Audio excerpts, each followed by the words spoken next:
Kael didn't reach for them. That was the first thing that surprised Rowan. He stood there, all 6 feet 3 inches of him, and he looked at the twins the way a man looks at something that rewrites everything he thought was true. Slow, careful, like he was afraid if he moved too fast the image would break apart. His brothers had stopped 10 feet back. They were watching. Rowan could feel their eyes on his face, on the baby's, on his worn coat and his cracked boots and the dark circles under his eyes that no amount of sleep, if he ever got any, would fix. He kept his face still. He had spent 3 years learning how to keep his face still. The rejection ceremony had been on a Thursday. He remembered that detail clearly. Everything else came in pieces, fragments, flashes, things he'd had to reconstruct from memory because his mind had gone into a kind of shock during the event itself. But he remembered it was a Thursday, because the city had been doing street maintenance outside the Syndicate Hall, and the sound of construction had mixed with the sound of 200 people watching him stand on a platform and be publicly refused. He had been 24. He had stood on that platform in his best clothes, deep green shirt, pressed slacks, shoes his mother had sent money for. He had stood there because he had been invited. Because 3 months of contact had led to this moment. Because Kael Riven had smiled at him across a crowded room 6 weeks before and Rowan had made the mistake of believing that meant something. The Omega presentation ceremony was supposed to be a formality, a public acknowledgement of a bond that had already been decided privately. Instead, Kael had looked at him from across that platform and he had said clearly in front of everyone that the match was unsuitable. That word, unsuitable. Rowan had heard a woman in the front row whisper something. He hadn't caught all of it, just the word weak. They stripped his pack registration in the same hour. He didn't cry until he got outside, around the corner, into an alley that smelled like rain and diesel. And even then, he stopped himself after 30 seconds because he knew that if he started properly, he wouldn't be able to stop. He had been right about that. The weeks after the rejection moved like water through cracks. He lost his apartment. His PAC-affiliated housing required active registration. He lost his job at the district records office. The supervisor was a PAC elder, and the termination letter arrived before his boxes were packed.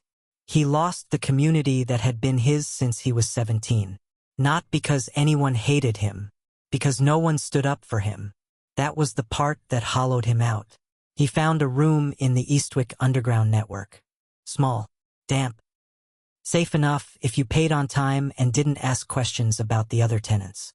He worked nights processing shipping manifests for a warehouse that didn't ask for formal documentation. He kept his head down. He took illegal suppressants to keep his secondary scent from flagging pack trackers. He thought he was invisible. He wasn't. 6 months after the rejection ceremony. For months after he'd accepted a research grant application to help a university study Omega sent signatures, thinking it was anonymous, he got a message. No name, no origin address, just 4 words. They have your data. He hadn't understood it then. He did now. The Syndicate Dominion ran its own labs. Not officially. Not in any document that would hold up in court. But the labs existed, buried under 3 layers of corporate structure. And what they had been working on for years was a genetic program designed to create controllable alpha rulers. Not trained leaders. Engineered ones. The program needed 2 things. A rare Omega genetic sequence that carried specific bonding markers, and triplet alpha DNA capable of triggering those markers into activation. Rowan had both. Or rather, he had the Omega sequence. And when the Syndicate cross-referenced his data with their existing alpha donors, they found the match they'd been looking for. He'd found this out in a clinic waiting room. 6 weeks after the research grant. 8 weeks pregnant. Sitting next to a woman who worked in Syndicate data records and who had, in a moment of terrified conscience, slid a folded piece of paper under Rowan's arm when she stood up to leave. He read it in the bathroom. His hands didn't stop shaking for 3 hours. The paper said the pregnancy had been initiated using modified pheromone compounds introduced during the rejection ceremony, airborne, targeted, undetectable. It said the children would carry a genetic structure designed to respond only to triplet alpha dominance commands. It said the Syndicate planned to retrieve the children at birth. It said Rowan was expendable after delivery. He left the clinic without checking out. He left the Eastwick district that same night. He ran for 3 months. Underground routes. Safe houses with no names attached. A midwife in the Caldwell district who asked nothing and charged everything Rowan had left. He'd given birth on a fold-out cot in a basement that smelled like old paper and antiseptic, with one lamp and the midwife's steady voice telling him to breathe.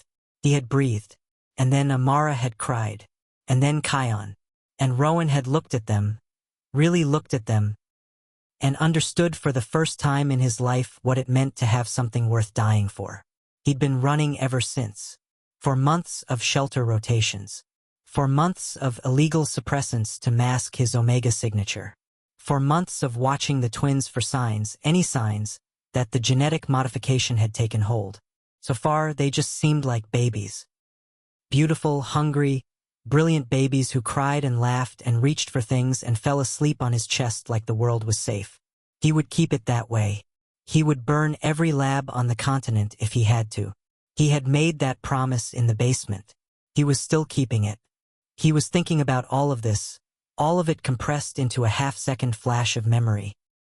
While standing in front of Kael Riven in a public park with $11 in his pocket and both of his children feverish and reaching toward the man who didn't know they existed. He felt something move behind him. Fast. He turned.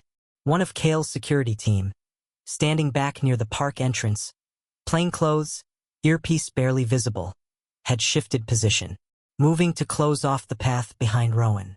Rowan looked back at Kael. Kael's expression hadn't changed, but his eyes had. "I need you to come with me," Kael said, quiet, no inflection, like he was stating something that had already been decided. Rowan's grip on the twins tightened. "I'm not going anywhere with you. They're sick." Rowan's jaw locked. "I know," he said. Kael held his gaze. "My car has a medical kit, and a doctor on call." 3 words from every direction Rowan didn't want to look in. A doctor, a doctor, a doctor. He looked down at Kion. The boy's breathing. That rattle. When Rowan looked back up, his eyes were burning. Not with tears, with something harder than that. "If you touch them, I'm not going to touch them." Kael's voice dropped lower. "Not until you tell me I can." The security guard behind Rowan had stopped moving. The park felt very small.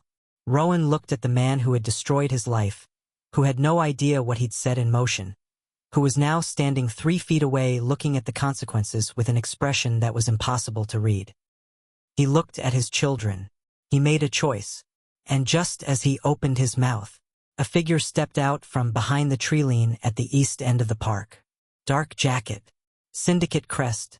Small, low on the collar. The kind only someone who knew what to look for would catch. A tracker. Rowan's blood went cold. They hadn't lost him after all.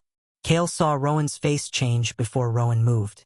He turned sharp, fast, reading the direction of Rowan's gaze, and found the man at the tree line in under 2 seconds. He said one word. "Devon." His brother, the one to his left, the one who moved like a closed door, was already walking. The tracker turned and ran. Devon Riven was faster.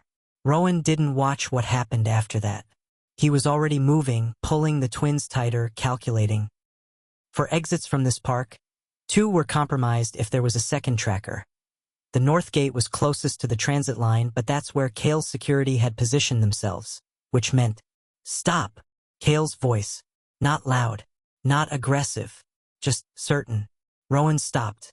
He hated that he stopped. He hated that his body still responded to that voice the way it did. Some deep, involuntary thing below conscious thought, the biology he'd been fighting with suppressants for 3 years that didn't care about what his mind knew or what his history said or how much he'd lost. He stood with his back to Kael. He didn't turn around. "There may be more of them," Kael said. "You're in the open. The twins are." A pause. The smallest pause. "They're vulnerable out here." "They're always vulnerable," Rowan said. "That's not new. It doesn't have to stay that way." Rowan turned around. He looked at the man in front of him, really looked the way he'd been trying not to since the moment he'd recognized that walk. Kael had lines at the corners of his eyes that hadn't been there 3 years ago. His shoulders carried something heavier. There was a quality to his stillness that felt different from the composed authority Rowan remembered. It felt almost like someone who had been carrying something heavy for a long time and was tired of pretending he wasn't. Rowan didn't care. He didn't. "You have 2 minutes," Rowan said. "Before I decide whether your car is safer than this park or whether I take my chances with the North Gate." Kael nodded once. He crossed the 3 feet of space between them, slow, deliberate, no sudden movements, and crouched down slightly to put himself at eye level with Kion. He didn't reach out. He just looked. Kion stared back. Then the boy did something that made Rowan's breath catch. He reached out his small hand and pressed it against Kael's jaw. Kael went completely still.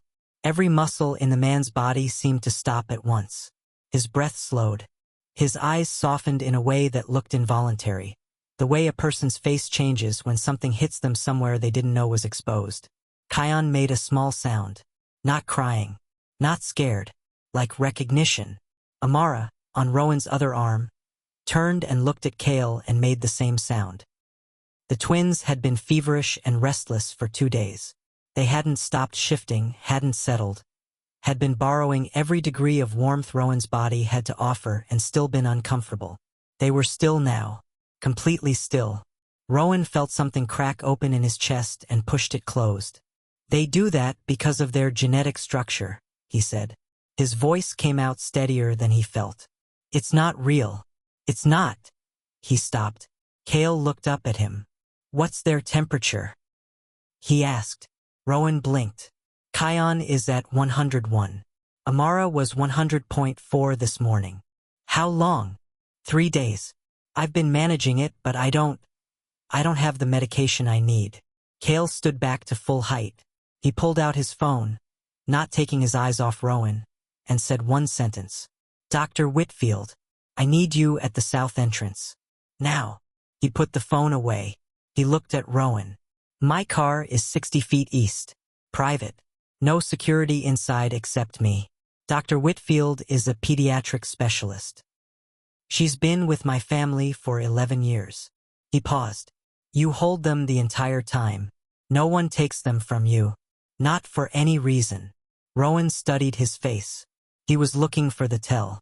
The moment the mask slipped. The place where the angle showed. He didn't find one. That scared him more than if he had. "And after the doctor?" Rowan asked.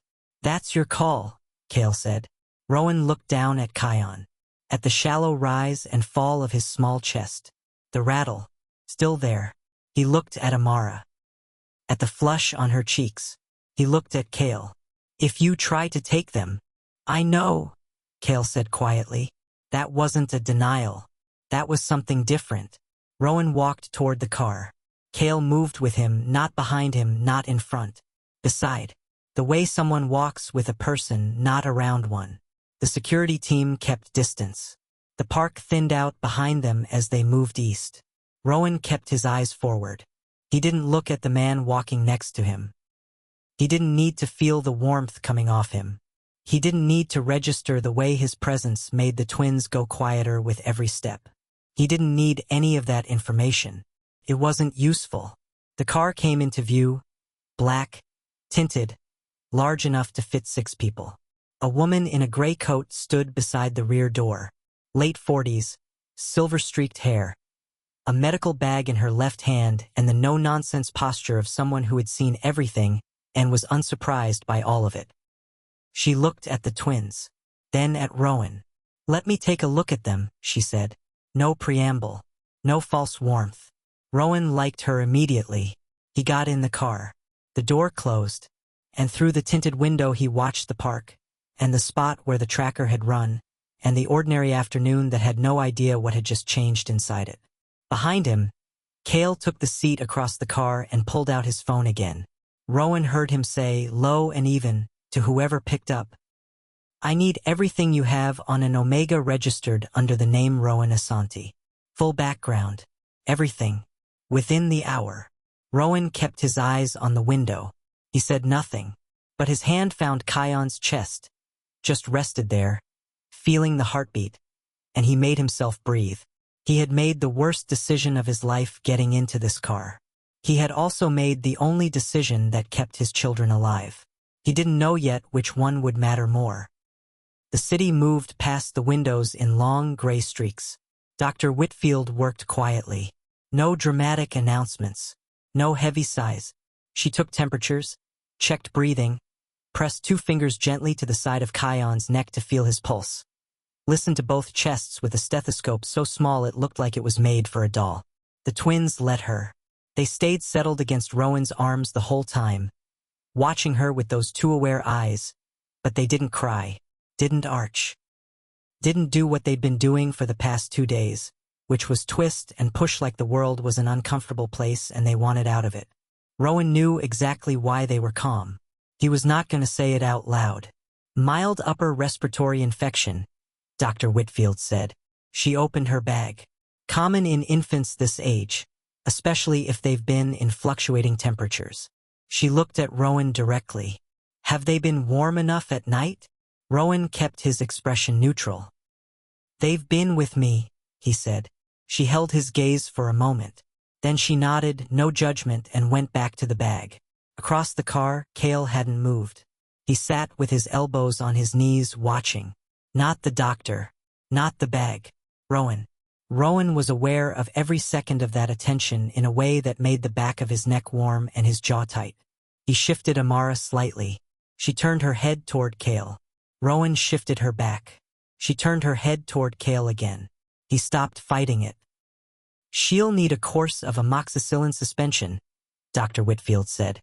Both of them. I'll write the script. 7 days. If the fever goes above 102, you call me directly. She handed Rowan a card. I mean directly, not the service. My personal line is on the back. Thank you, Rowan said. She looked at him one more time before she started putting things away. The look wasn't pity. It was something quieter. Something like recognition of a specific kind of tired. She left the car at the next stop. Silence moved in behind her. Rowan looked out the window. He recognized the neighborhood. They were heading north, toward the Caldwell Heights district. The upper side of the city, where buildings had names instead of numbers and the air smelled different because no one was burning trash to stay warm. Where are you taking us? He asked. Somewhere safe, Kael said. That's not an answer. My building. 42nd floor. Private elevator. Full security. No one gets in without my clearance. Rowan looked at him. You live there? Yes. Then that's not safe, Rowan said flatly. That's a cage with good furniture. Something moved across Kael's face. Not quite amusement. Not quite the opposite. Something harder to name. You can leave whenever you want, he said. I won't stop you. And the children? Go with you. Obviously. Rowan stared at him. I don't believe you. Kael didn't flinch. I know, he said again. The car turned off the main road. Rowan looked down at Amara, who had given up turning her head and had instead fallen asleep. Just dropped off fully and completely, the way babies do when the world finally stops being uncomfortable. Kael was close behind, his breathing steadier already, the rattle quieter. Stress, probably. Temperature. He'd heard Dr. Whitfield's voice say respiratory. He knew it would pass.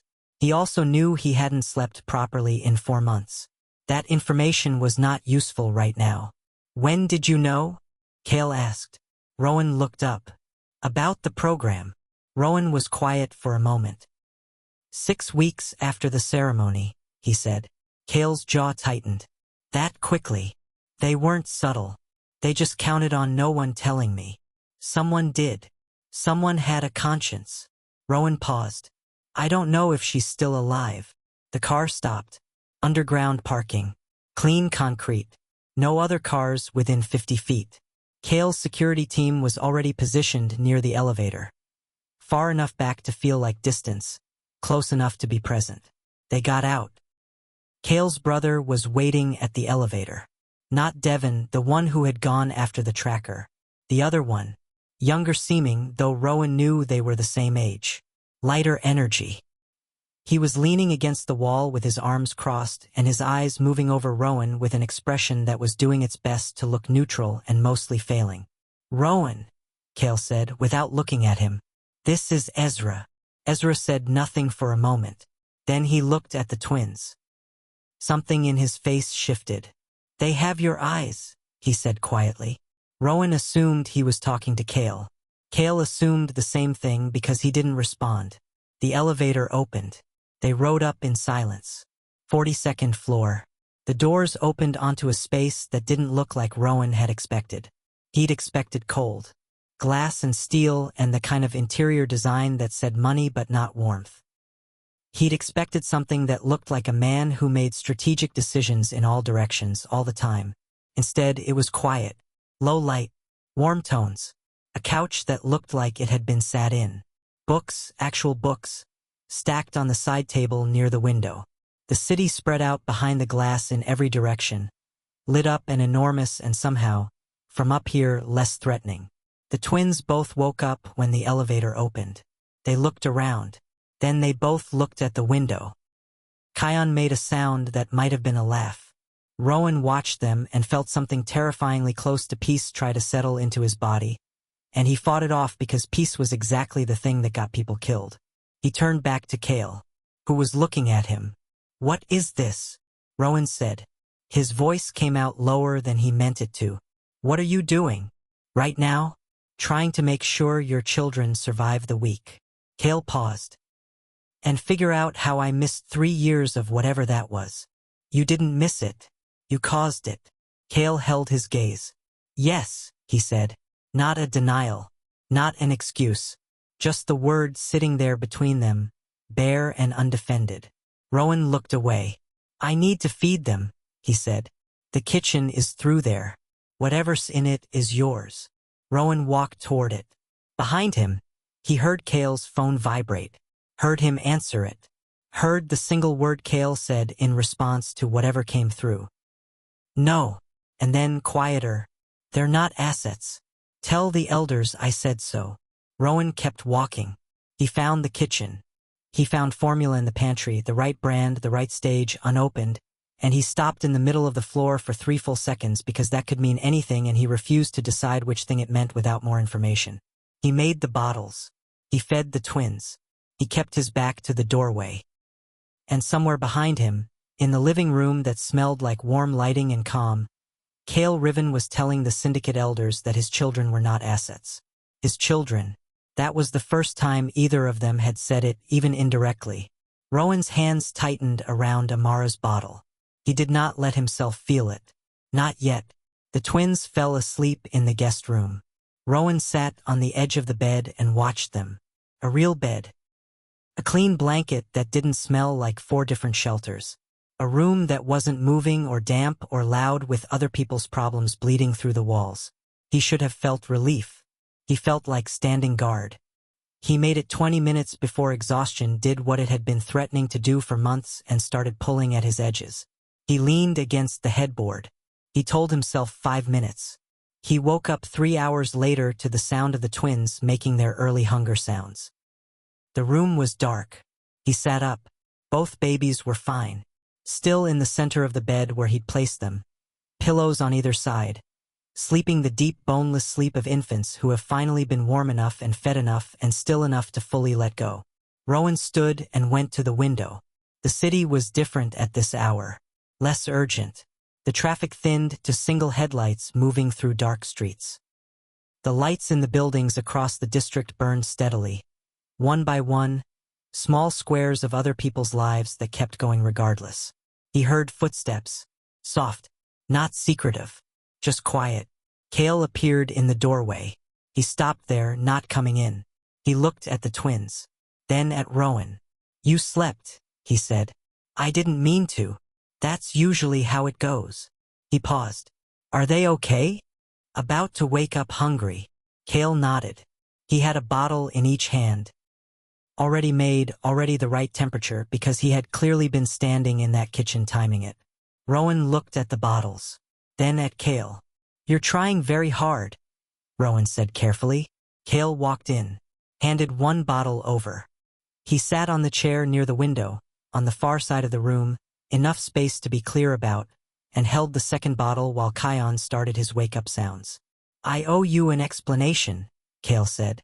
You owe me a lot more than that. I know. Rowan picked up Amara. She latched onto the bottle immediately, both small fists curling around his fingers the way she always did, like she was making sure he stayed.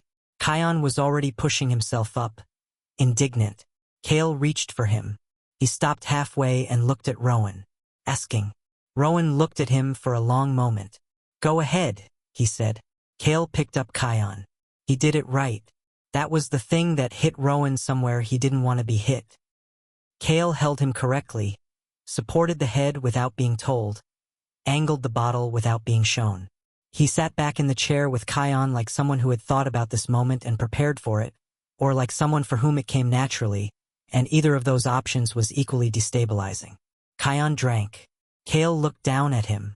The city was quiet outside.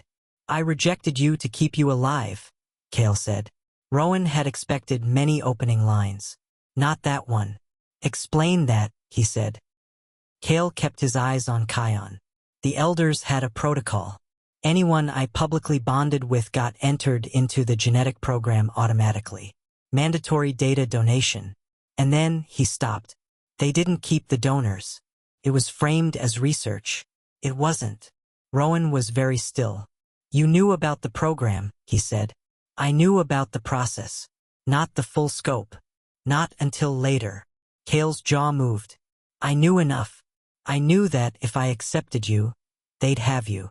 So you destroyed my life instead.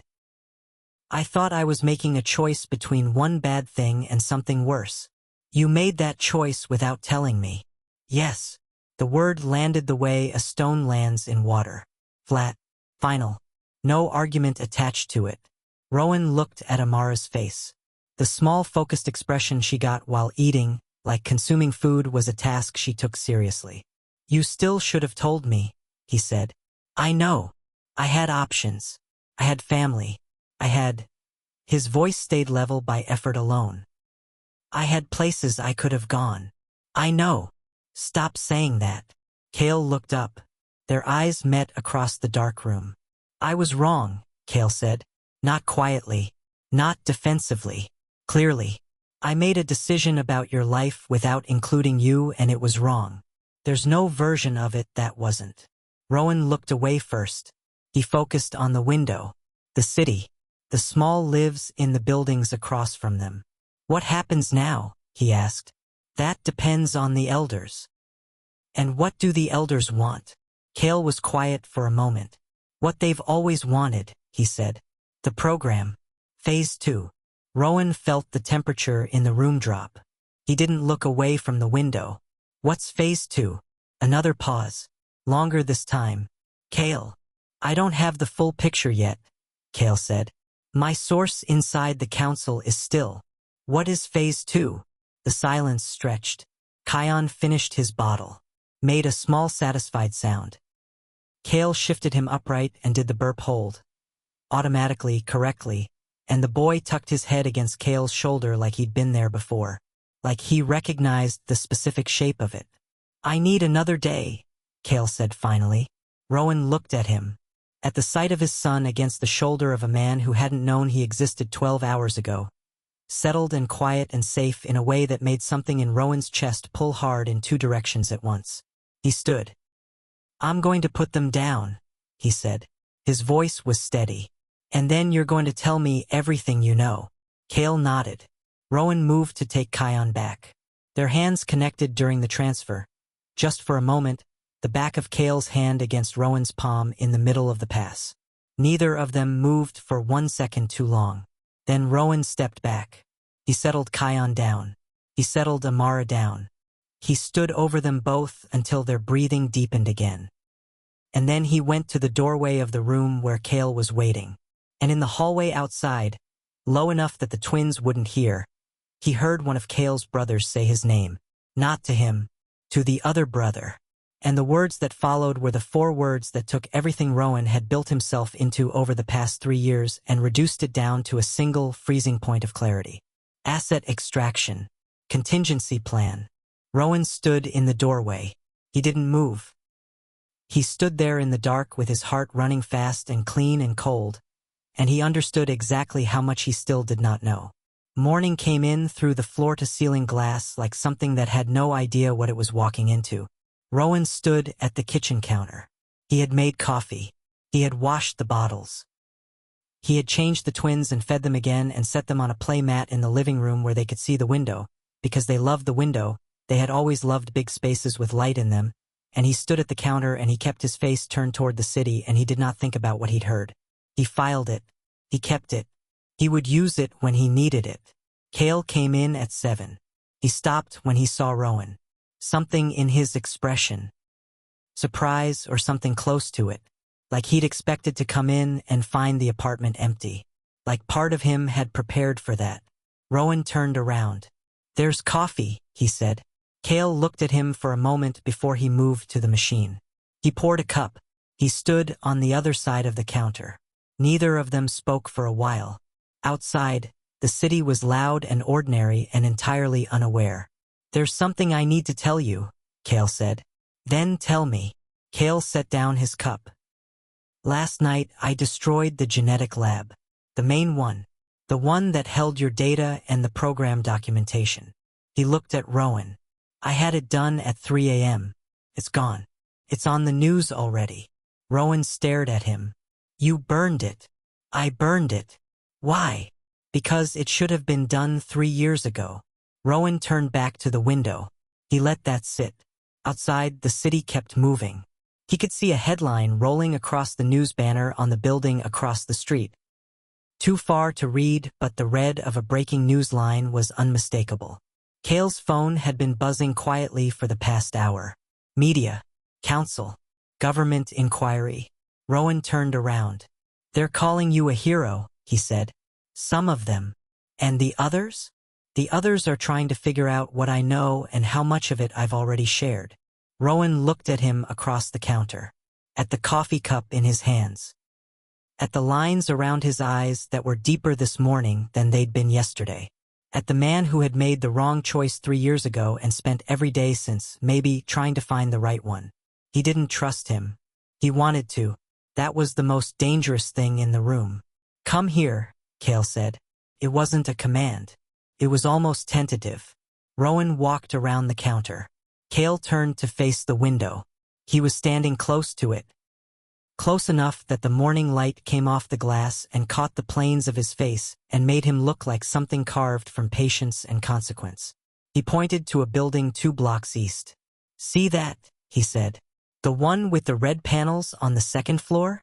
Rowan looked. "That was the first building they offered me when I turned 21, Kael said. "Full deed. Syndicate property. No conditions listed in the paperwork." He paused. "Took me 3 months to find the actual conditions buried in the annexes." The building was positioned to observe 3 Omega community centers, a free clinic, and 2 underground shelter networks. Rowan said nothing. "I turned it down. And they gave you this instead?" "They offered this instead. I paid for this one myself." Rowan looked at the building across the street. Then at Kael. They were close. He hadn't noticed that until right now. How close the conversation had pulled them. How small the gap was between his shoulder and Kael's arm. How the morning light was making it hard to read the distance correctly. He took 1 step back. Kael didn't move. He just looked at Rowan. And then something happened that Rowan would think about later, in the dark when everything else had quieted down.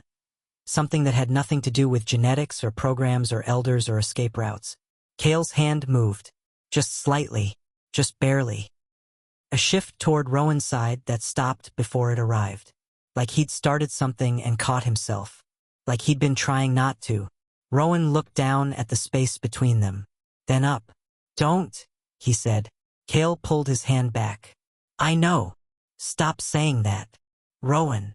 Don't say my name like that." Kael went quiet. In the living room, Amara made a delighted sound at something on the playmat. Kion laughed.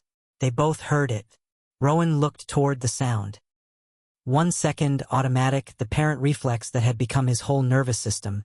And when he looked back, Kael was looking at him with an expression that was doing everything it could to stay composed and mostly failing.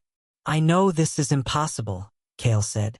"It's not impossible," Rowan said. "It's over." This, he gestured between them, trying to close the thing before it opened all the way, was never a thing. It was a ceremony that you ended. We don't have a history.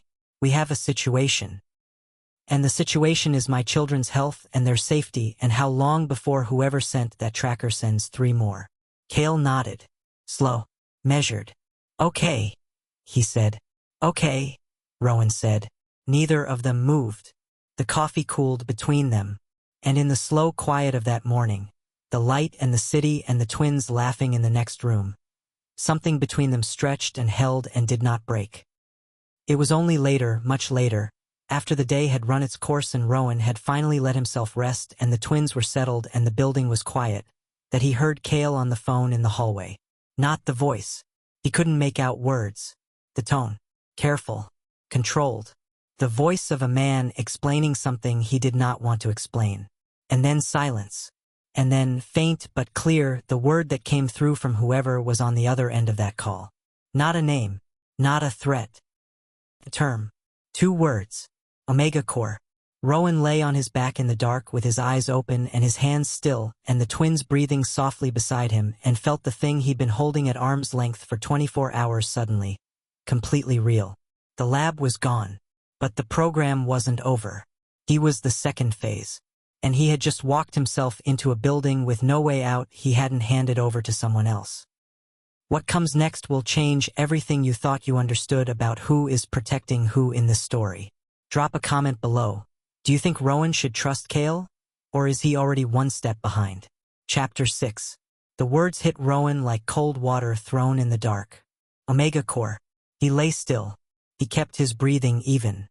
He kept his body exactly where it was, on his back on the bed, with the twins warm and breathing beside him. And he let the words move through him the way you let a fire move through a room you're already standing in. There was no running from it now. He had known, somewhere underneath everything, that destroying the lab was too clean, too fast, too publicly celebrated. 3 years of a program this deep didn't get burned away in a single night and leave nothing behind. Programs like this were designed to survive exactly that kind of move. They built redundancy into the architecture. They stored copies in places no one would think to look. They made sure the mission could survive the loss of a building. Because the mission was never the building. The mission was him. Rowan sat up carefully. He looked at Amara.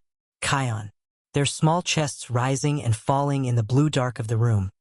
Peaceful the way children are peaceful when they have no idea what's circling them. He got up. He moved to the door. He opened it 2 inches, enough to see the hallway. The light under Kael's office door was still on. He could hear, faint and flat through the walls, the sound of a call ending. Then quiet. Then footsteps inside the office moving to the window. Rowan pulled the door closed. He went back to the window in the guest room. He needed to think. The Syndicate's program had 2 phases. Phase 1 had already happened. The twins existed. They were genetically modified with triplet alpha dominance markers, designed to eventually command loyalty on a scale no naturally born alpha could. Not through personality. Not through skill. Through biology. Through something engineered into the marrow of them that would make other alphas and omegas respond without meaning to, without understanding why. Rowan had read everything he could find about the program in the 14 months between finding out and giving birth. He traded information in underground networks, found documents through contacts he'd never meet in person, pieced together a picture from fragments that didn't want to be a picture. He knew Phase 1. He had not known Phase 2. Omega Core. The term had come through Kael's phone call like a classified file number, clinical, detached, the way people talk about weapons when they don't want to call them weapons. He didn't know the full structure of it, but he knew enough to construct the shape. The twins were Phase 1. The architecture. He was Phase 2. The activation. Somehow, through biology, through the same markers that made the twins reach for Kael in a park, through whatever the Syndicate had engineered into Rowan's genetic sequence before he even knew they had his data, Rowan was the key that turned the twins from modified children into something the elders could use. He pressed his forehead against the glass. The city below moved without caring. 42 floors down, ordinary people were getting home from late shifts and walking dogs and standing in convenience store lines and having arguments about small things. The whole enormous machinery of daily life grinding forward because that's what it did regardless. He thought about leaving. He had done it before. He knew how. He had contacts in 2 different underground networks who could move him and the twins out of the city inside of 6 hours if he activated the right channels. He had a protocol, a backup identity, a location in the Ravenswood district where a woman named Cassie Delacroix had been holding a bag for him for 4 months, just in case. He could be gone before morning. The thought sat there, and then another thought sat next to it, the one he didn't want to have. If he ran again, where did he run to? He had no more money. The twins needed the amoxicillin and Dr. Whitfield's personal line, and the kind of safety that didn't depend on what shelter had a space open. He had been running for 4 months, and running had kept them alive, but running was not a solution. Running was a delay, and every delay cost something. He was out of things to spend. That was the truth he'd been holding at arm's length since the park bench. He turned away from the window. He stood in the middle of the room. He made the decision before he finished making it. He walked out into the hallway. Kael's office door was closed. He knocked once. "Come in." Rowan opened the door. The office was cleaner than he expected from a man who seemed to carry that much weight. A desk, a chair, a wall of monitors showing city feeds and news loops, and something that looked like a financial dashboard. Kael was standing at the window, same position Rowan had been in 60 seconds ago, 2 rooms apart, looking at the same dark city. He turned when Rowan came in. He looked at Rowan's face. Whatever he saw there, it made him straighten. "You heard it," he said. "Not a question." "I heard the term," Rowan said. "I want the full picture." Kael crossed to the desk. He sat on the edge of it. Not behind it, not in the authority position. On the edge, like a person having a conversation. "Phase 2 is a trigger protocol," he said. "The twins carry a dormant marker. It doesn't activate on its own. It needs to be unlocked through direct and sustained omega pheromone bonding, specifically from the omega whose genetic material was used in the modification sequence." Rowan stood very still. "Me? You? How?" "Extended proximity. Physical contact. The bond that would have formed during the rejection ceremony, if it had been allowed to form, the elders believe the incomplete bond left a biological gap. That gap, if it closes, activates the twins. Turns them into what the program designed them to be," Kael said. "Completely. Irreversibly." Rowan looked at him. "And you knew none of this?" Kael's jaw tightened. "I knew about the program's existence. I didn't know you were already inside it. You burned the lab. I burned the documentation lab. The execution team is separate. The elders operate through a council cell that doesn't connect to the main syndicate structure on paper. So the lab burning was real," Kael said. "And not enough." Rowan looked at the floor. He processed. He thought about the twins in the next room. About Amara's eyes and Kion's laugh and the specific way they both turned toward Kael without being told. Like a compass swinging north. He thought about how Phase 2 worked. Proximity, contact, sustained bonding. And then he thought about the fact that he had walked himself into Kael's building and slept here and let the man make bottles and hold his son in the dark. He looked up. "Is that happening?" he asked. "Right now. The proximity. Is it?" "I don't know," Kael said honestly. "I don't know where the threshold is. Then I need to leave. Rowan. If my presence here is what activates them, if being near you, being near all 3 of you combined is what closes that bond gap, then I can't be here. If you leave, the elders send another extraction team," Kael said. "And the next one won't stop when I tell it to." The office was very quiet. Outside, the city made its low, constant sound. Rowan looked at Kael. At the man who had destroyed his life to save it and had made the wrong call and had been living with it ever since. At the man who had held Kion in the dark and looked at him like he was something precious that shouldn't exist and existed anyway. At the man who was now sitting on the edge of a desk at 2 in the morning, telling him the truth even when the truth was that they were both already inside something that had no clean exit. "So what do we do?" Rowan asked. Kael looked at him, and right before he answered, his phone lit up. Not a call. An alert. He looked at it. and the color left his face. "Devin," he said. His voice had changed. He stood up fast. "What?" Rowan said. The elders moved. Kael was already moving toward the door. They didn't wait. They sent a team directly. Rowan was moving before the sentence finished. The twins. He was in the hallway in 3 steps. Down to the guest room. He pushed through the door. Both babies were awake. Both of them were looking at the window. On the ledge outside, 42 floors up, no way a person should be there. Something moved. Rowan grabbed both twins and pulled them to the floor. The window exploded inward. 2 seconds later, Kael was in the doorway and Devin was coming from the service stairwell, and the sound that followed, fast, sharp, controlled, was not something Rowan thought about in that moment. He held the twins against his chest and put his back against the far wall, and he held them. Amara was shaking. Kion was not making a sound. That scared Rowan more than the glass. It lasted for minutes. He counted. Then it went quiet. Then Kael came through the door. His left hand was bleeding. Not badly, a cut, palm side, from the glass. He looked at Rowan first. Then the twins. "They're okay?" he said.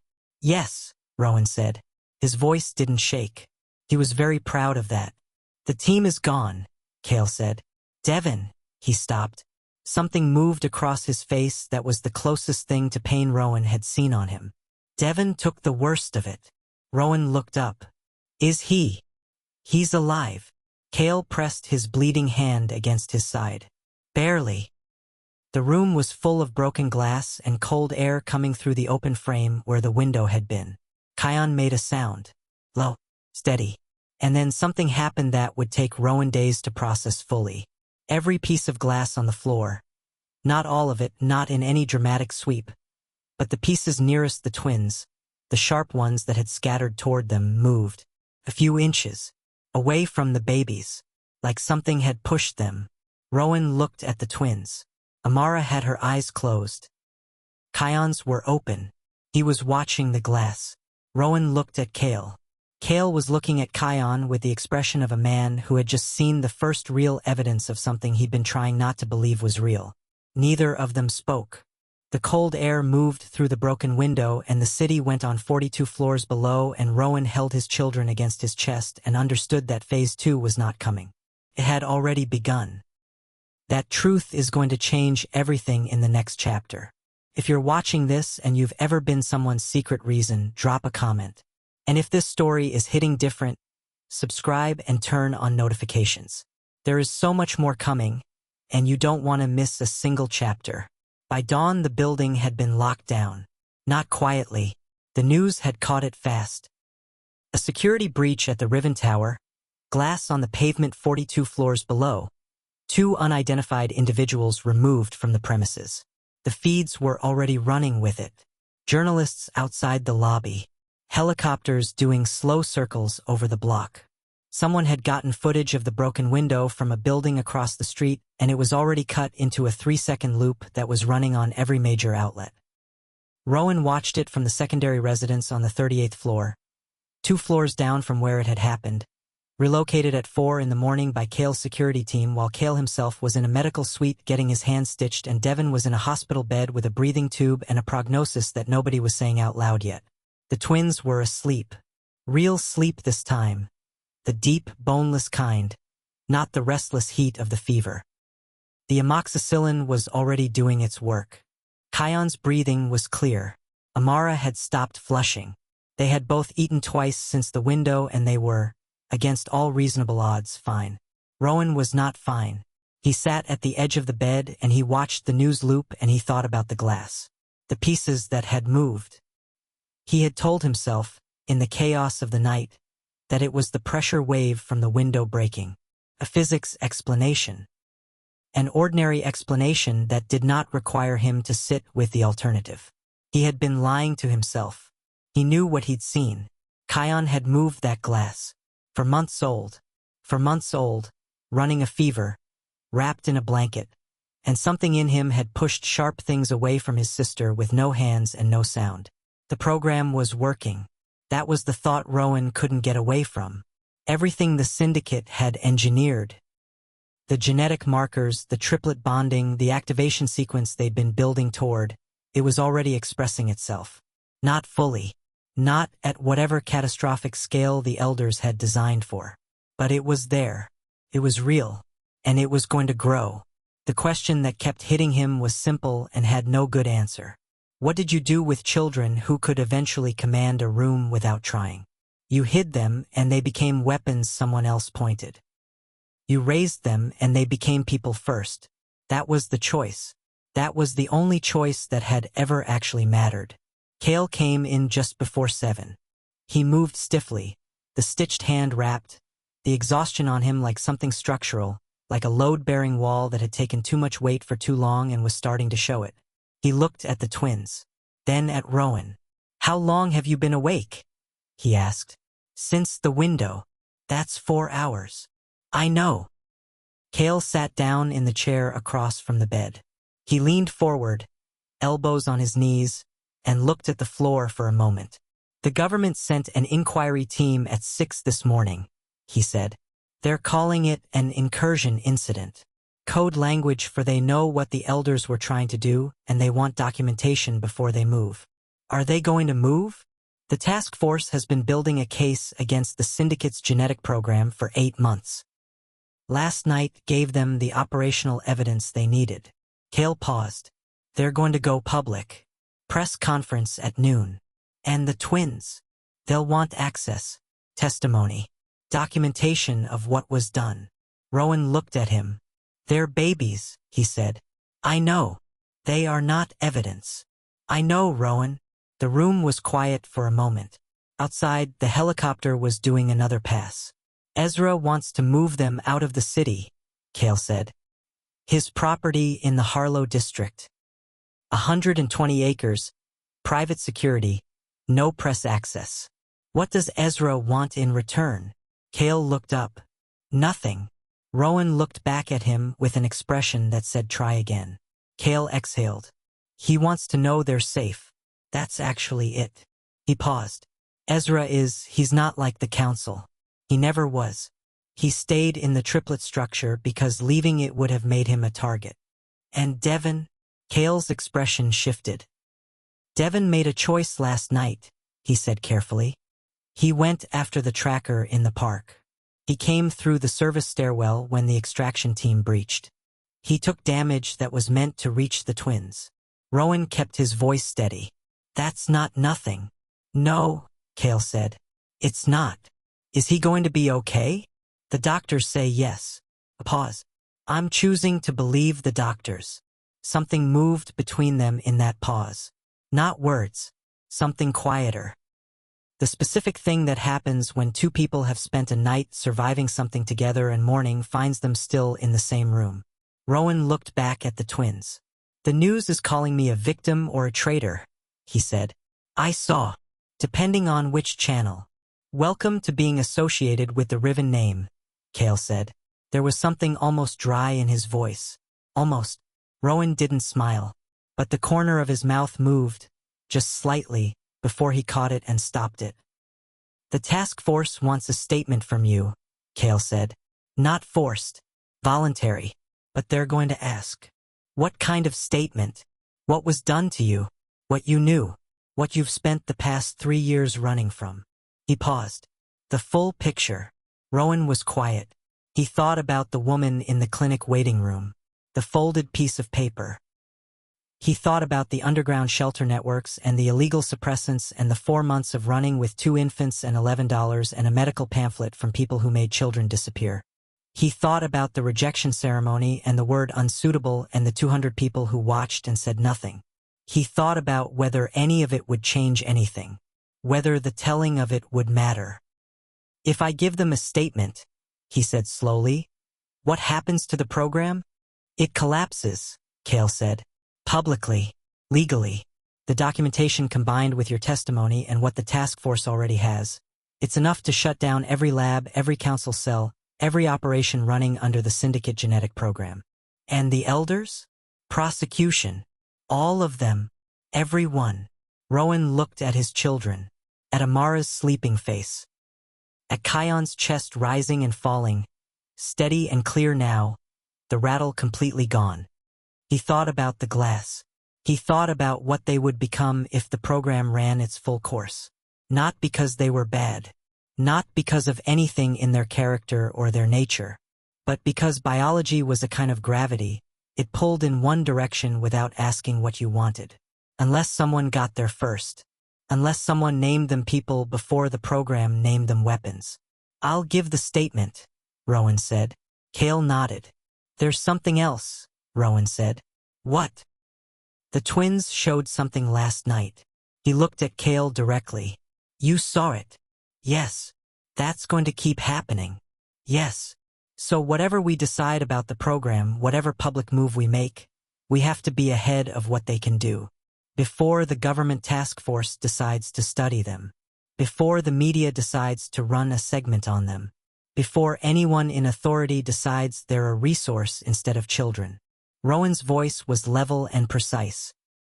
"We have to define who they are before someone else does it for us." Kael looked at him. A long moment. "We," he said. Rowan heard himself. He did not take it back. "We," he said, and something in Kael's face, subtle, controlled, the thing he kept in check at all times, finally let itself exist for exactly 1 second before he put it back. He stood up. "I'll set up the call with the task force," he said. 2 hours. He walked to the door. Stopped. Without turning around, he said, "For what it's worth, the window last night, what Kael did." He paused. "That's not a weapon. That's a child who was scared and protecting his sister." He left. Rowan sat in the quiet. He looked at his son. Kael was awake now, looking back at him with those dark, deep eyes that already knew too much. "I know," Rowan said softly. "I know." Kael reached up. Rowan gave him his finger. The boy held on. Outside, the city was reaching its peak morning noise. The traffic and the headlines and the helicopters and the 10,000 ordinary lives moving forward. And somewhere in a government building a task force was building a case, and somewhere in a hospital room Kael Riven was breathing through a tube, and somewhere 3 Syndicate elders were watching the news and deciding what came next. And in a room on the 38th floor of a tower that was suddenly the center of everything, a man sat on the edge of a bed and held his son's hand and made himself ready. Something is shifting. You feel it. The question is, who is going to reach the twins first? The people who love them or the people who built them? Share your thoughts below. And if you haven't subscribed yet, now is the time.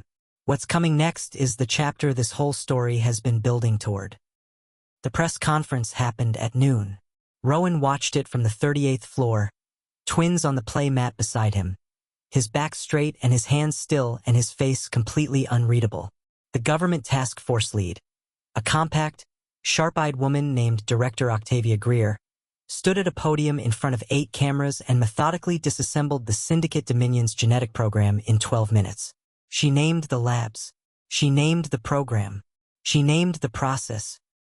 The covert pheromone modification during Omega presentation ceremonies, the data theft, the genetic sequencing program designed to create what she called biologically engineered leadership subjects.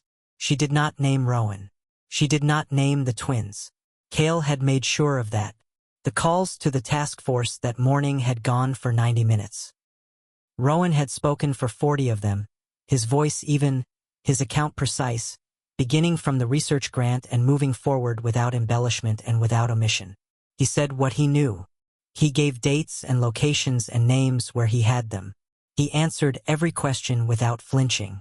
When they asked about the twins' current status, he said, "They are healthy. They are with me.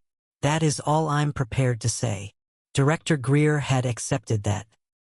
Now, watching her at the podium, Rowan understood why Kael had trusted her. She was someone who did not need to own the story to tell it right. The press conference ran 15 minutes and then the city erupted. Not violently, not immediately, but the way a city erupts when something it has been suspicious of for years is suddenly confirmed, with a kind of furious, collective recognition that looks like chaos but is actually something more like relief. The Syndicate's public relations office released a statement 40 minutes later that nobody believed. The Syndicate's main counsel went silent 2 hours after that. And in the Harlow district, 60 miles east, A set of Syndicate elders who had been quietly confident that the extraction team would succeed, that the biological program would complete, that Phase 2 was still within reach. Those elders made a decision. Rowan found out about it from Kael at 3 in the afternoon. He came in fast. No preamble. "They're moving on the building," he said. "Not an extraction team this time. A full council mobilization. They're going to try to take the twins publicly, frame it as a welfare intervention, an Omega Minor protection claim." Rowan stood up. "That's legal cover." "Yes. They can use it? If they reach a judge before we do, yes." Kael's voice was tight. "We have 40 minutes before their lawyers file. What do we do?" Kael looked at him. "I need you to trust me for the next 30. Rowan looked back. All of it, 3 years, the ceremony, the paper in the clinic waiting room, the basement where the twins were born, $11 in a coat pocket on a park bench. Ran through him in a half-second. He made a choice. "Tell me what to do," he said. What happened next moved fast. Kael got Ezra on the phone. The footage. All of it, the building breach, the broken window, the extraction team, the body cam recordings from Kael's security detail, was transmitted to Director Greer's office in 12 minutes. Rowan recorded a 3-minute statement on a phone camera, calm and direct, looking straight into the lens, stating clearly who he was and that his children were not welfare subjects and that anyone claiming protective authority over them was the exact network that had manufactured their existence without his knowledge or consent. 3 minutes. His hands were steady the whole time. Kael broadcast it, not through official channels, directly to the city's news feeds. It hit every screen in the district simultaneously. Phones, transit displays, the big outdoor boards near the financial corridor. Rowan's face and his voice and his 3 minutes of quiet, precise truth went out to every person in the city who was already watching and waiting to understand what was happening. The elders' lawyers filed at 4:17. Director Greer's injunction was already in place at 4:14. 3 minutes. That's how close it was. The legal fight would take weeks. Rowan knew that. It wasn't over with a counterfiling and a broadcast. There would be hearings and depositions and legal arguments that would grind through a system that was not designed to move fast. But the window, the specific, narrow window in which the elders could have taken the twins and hidden them inside a legal framework before the public understood what was happening, that window was closed. Rowan closed it. He was standing in the kitchen when the confirmation came through on Kael's phone. He heard Kael exhale, one long, slow exhale in the other room, and then silence. Then Kael came to the kitchen doorway. He looked at Rowan. "It held," he said. Rowan nodded. He turned back to the counter. His hands were shaking. He had held them steady for 3 minutes on camera and through the phone call and through the filing confirmation, and now, in the kitchen, with no one watching and nothing left to hold together, his hands shook the way they had wanted to shake since the window broke the night before. He gripped the counter. "Rowan, I'm fine." Kael crossed the kitchen in 3 steps. He stopped directly behind Rowan. Not touching, just there. Close enough that Rowan could feel the warmth of him, the solid presence of another person standing close enough to matter. "You don't have to be fine right now," Kael said quietly. Rowan held the counter. He focused on the feeling of the edge under his palms, the cool surface, something real and material and present. "The twins," he said. "Ezra is with them. They're fine. They were fine last night too, until they weren't. Ezra won't leave that room." Rowan let out a breath. Long and controlled and then not controlled at all. The last few inches of it came out ragged, the kind of exhale that comes after a person has been holding everything for too long and the body finally overrides the mind and releases it without asking. He felt Kael's hand on his shoulder. Not gripping, not pulling, just resting there. Still. Warm. Rowan didn't move away. He stood at the counter in the kitchen of a building he'd entered as a desperate man with $11 and 2 sick infants, and he let himself breathe for a moment that wasn't about the next threat or the next decision or the next thing he had to hold together. Just a moment. Just that. Then he stood straight. He stepped away from the counter. He didn't look at Kael. "Thank you," he said. "You did the hard part," Kael said. "We both did." He walked out of the kitchen. But he heard it. Clear and absolute, coming through the feed on the wall monitor in the hallway as he passed it. A live update from the news coverage. A reporter standing outside the building, voice sharp with urgency. Gunshots have been reported near the Riven Tower's east entrance. Multiple sources indicate a secondary Syndicate response team may be. The screen went to static. The building went to lockdown. And somewhere on the east side of the lobby, 42 floors below, the sound came up through the walls. 3 shots. Then nothing. Then Kael's phone rang. He answered it.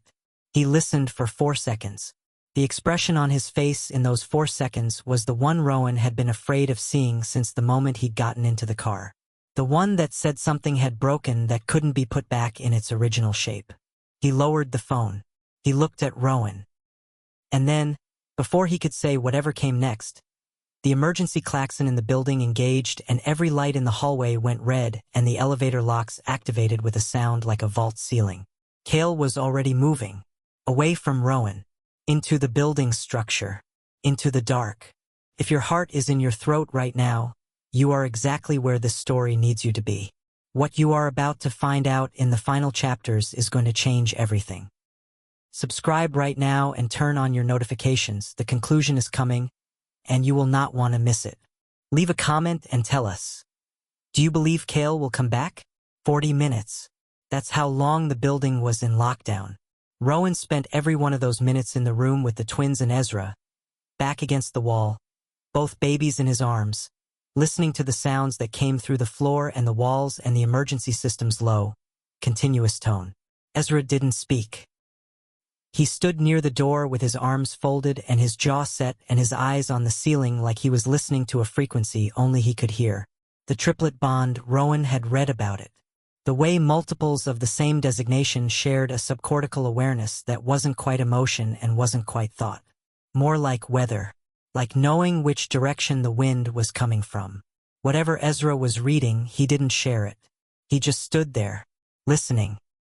Amara fell asleep again sometime around the 20-minute mark. The lockdown tone was apparently steady enough to function like white noise. Kion stayed awake. He didn't cry. He looked at the door with those alert, dark eyes and he waited. Rowan watched him. He thought about Phase 2. About proximity and the bond and whether the thing the Syndicate had built into him was already active or still dormant or somewhere in between, measuring its own progress against a threshold no one had told him about. He thought about whether his being here, in this building, in these specific rooms with Kael and his brothers, whether that had already crossed some line he couldn't see. He thought about the glass. He thought about Kion's face. He thought about the fact that his son was 4 months old and already doing things that should not be possible, and that this was only the beginning, and that the world would eventually notice, and that the window of time in which Rowan could define what his children were before anyone else did was narrowing with every hour. At 42 minutes, the klaxon stopped. The lights went back to white. The elevator locks disengaged. Ezra's phone buzzed. He looked at it. Something moved across his face. Fast, controlled, the specific expression of a person receiving news they had been preparing for. He looked at Rowan. "He's alive," Ezra said. Rowan let out a breath. Kael got to the secondary team before they reached the stairwell. They're contained. 3 men, Syndicate enforcement, not official, the kind they use when they want to keep it off the books. He paused. "Kael is hurt." "How bad?" "He won't say. That means bad." "It means he's walking," Ezra said carefully. "Which means not critical." Rowan handed Amara to Ezra, who took her with the ease of someone who had been practicing in his head since the moment he'd seen them, and carried Kion to the door. "Where is he?" "Ground floor medical suite." Rowan walked. The building's corridors were empty and overlit in the post-lockdown way. Every surface too sharp. The security team's movements at the edges of everything moving with the specific energy of people coming down from high alert. Nobody stopped Rowan. Nobody questioned where he was going. He took the elevator down. The ground floor medical suite was behind the security hub. A room that looked more clinical than Rowan expected. Low and clean with the smell of antiseptics sitting in the air the way it always did in places where emergencies happened with enough regularity to justify the supply cost. Kael was on the exam table. His shirt was off. There was a cut along his left ribs, long, not deep, the kind made by something moving fast at close range. A doctor Rowan hadn't seen before was closing it with neat, practiced movements. Kael's security lead was standing against the wall with a tablet and a tight expression. Kael saw Rowan come in. He looked at Kion. "He okay?" he asked. "He's fine," Rowan said. "You're not. I've had worse." "That doesn't make this better." Kael's mouth moved. Almost a smile. "Not quite." The doctor finished, said something quiet to Kael, got a nod, and left with his kit. The security lead followed. And then it was just the three of them, Rowan, Kael, and Kion. In the small, clean room with the antiseptic smell and the overhead light and the city's aftermath pressing through the walls on all sides. Rowan sat in the chair beside the table. He adjusted Kion on his arm. Kion looked at Kael. And then he reached out. The same gesture he'd made in the park, the same instinctive reach, and pressed his hand against Kael's forearm, just above the bandaging on his hand from the night before. Kael looked down at it. He didn't say anything. Rowan didn't say anything either. They sat there in the quiet of it. "The elders are in custody," Kael said finally. "All three of the main council cell. The task force moved 2 hours ago. They had warrants processed before the secondary team even activated. They were watching for it. Octavia Greer. She was ahead of it." Rowan nodded. "The program. Public record now. Every document, every lab protocol, every participant file, it's in the government archive. The task force is holding a secondary briefing at 7 tonight." Kael paused. "They want you there. In person." "No. Remote. You don't have to leave the building." He looked at Rowan. "You don't have to do it at all. You've already given more than—" "I'll do it," Rowan said. "Rowan, I want it done right." He looked at Kael. "I want every person who had their data taken, their biology used, their choices made for them without their knowledge. I want them to hear it from someone who was inside it. Not a government statement. A person." Kael held his gaze. "Okay," he said. "Okay," Rowan said. Kion made a small sound. Both of them looked at him. He had Kael's forearm in one hand and Rowan's sleeve in the other. Like a child holding two separate things he wasn't willing to let go of at the same time. Rowan looked at that for a moment. At his son, anchoring himself to both of them simultaneously. Then he looked out at the city through the medical suite's small window. The press conference feeds were running on every screen. Director Greer was speaking. The Syndicate's name was being said in the past tense by people who a week ago had spoken it carefully and only in private. The city was restructuring its understanding of itself, the way cities do when something that has been operating in the background is finally pulled into the light. It was not over. Not legally. Not procedurally. Not in the ongoing, grinding work of holding a system accountable once it was exposed. But the specific emergency, the extraction teams, the lockdowns, the 42 floors of impossible decisions made in the middle of the night, that part was done. Rowan let himself feel it. The weight that had lived in his chest since the clinic waiting room, since the folded piece of paper, since the night he ran with two people who hadn't been born yet. He let it shift. Not gone, but lighter. He looked at Kael, who was watching him, not saying anything, not asking for anything, just there. "You need to rest," Rowan said. "I know. I mean it. I know," Kael said. This time Rowan didn't tell him to stop saying that. He stood. He adjusted Kion on his arm. He moved to the door. "Rowan." He stopped. He didn't turn. "Thank you," Kael said, "for getting into the car." Rowan stood in the doorway. He thought about the park bench. The $11. The twins reaching toward a man they had never been told existed. "They knew," he said quietly. "What?" He looked down at Kion. "The twins. They knew before I did." He paused. Maybe they were right. He walked out. Behind him, Kion made one small, satisfied sound. Like the answer to something. This story is almost complete. But the ending is not what you think it is. Subscribe and turn on notifications right now. The final chapter is here, and the last line is going to stay with you. Tell us in the comments. What do you think the twins already know that no one else does yet? The sun came up on a different city. Not changed completely. Not fixed. Cities don't work like that. They take things in slow, the way soil takes rain, absorbing what happened and holding it and eventually becoming something that had been altered without knowing exactly when the alteration occurred. But something was different. Rowan felt it from the balcony. He was standing with his back to the door, looking out at the morning, the twins asleep behind him in the living room under Ezra's quiet watch. The air was cold. The kind of cold that had bite to it, that got into the back of your throat if you stood still too long, that reminded you that the world was not designed for comfort. He was used to that. Kael came out 5 minutes after him. He moved carefully, the ribs, the hand, but he moved. He stood beside Rowan at the railing. Not close enough to press. Not far enough to signal distance. Just beside. They looked at the city together. It was a long moment before either of them said anything. "The legal process starts Monday," Kael said. "My attorney is filing the full custody documentation.